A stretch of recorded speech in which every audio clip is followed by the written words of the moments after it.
Happy Hispanic Heritage Month from NPR. And what better way to show your respect for someone else's culture than by trying to erase its language and alter its structures?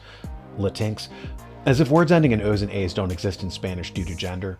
No, chauvinistic outsiders are going to erase all that, burn it to the ground. You know, to show you what respect they have for your culture.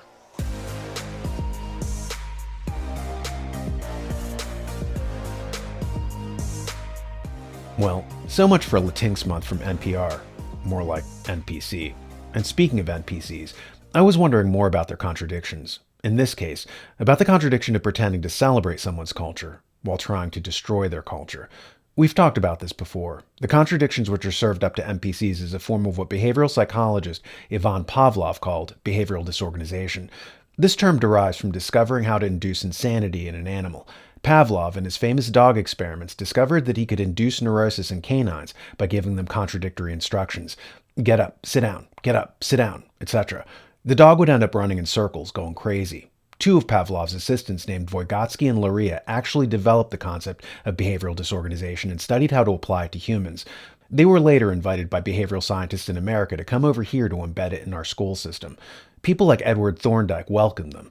He's the one who famously said, "Children shouldn't be educated. They should be trained, like animals."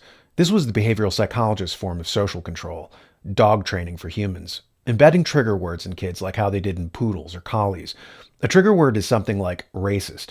The second they hear it, they go into a conditioned response, a trance. Their brain shuts off. They just start muttering, "punch a Nazi, punch a Nazi, punch a Nazi."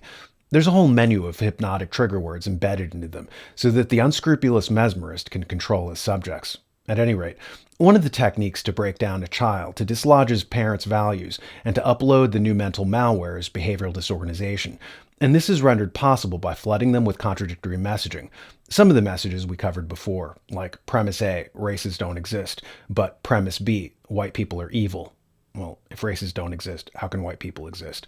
Another premise was A, men can't have an opinion on abortion because they don't have a womb, but premise B, men can be women.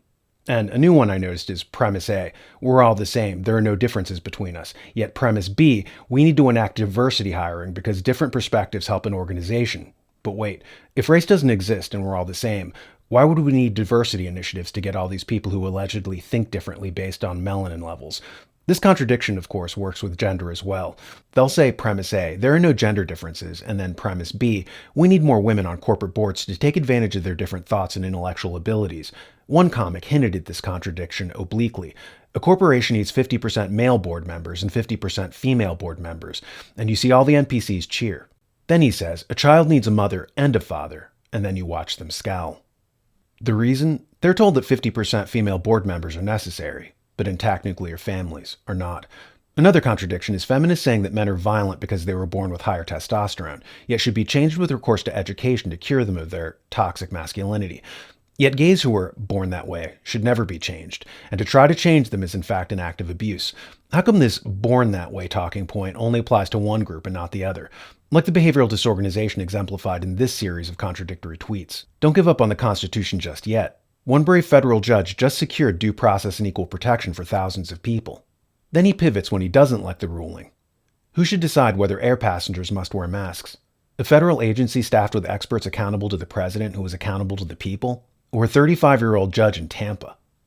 So basically, when the courts give him what he wants, they're good. When they don't give him what he wants, they're an affront to what he calls democracy. By the way, even in this meme, there's yet another contradiction.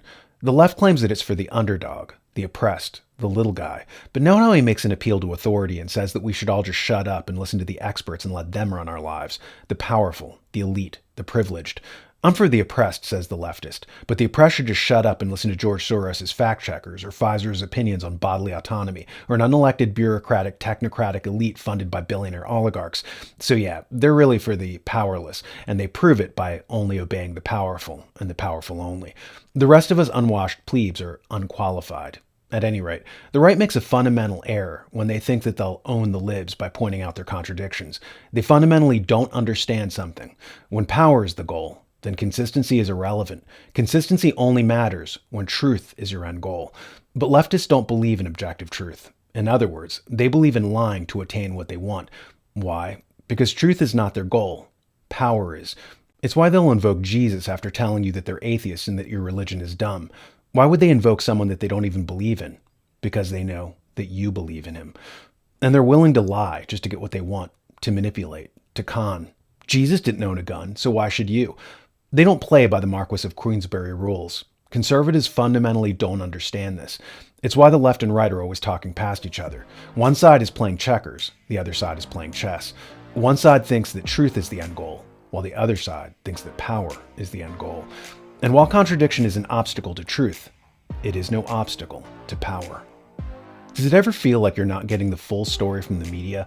Like there are dark and powerful forces behind the scenes manipulating national and world events? You're right on both counts. To get the full story every time, check out Behind the Deep State, hosted by Alex Newman from The New American.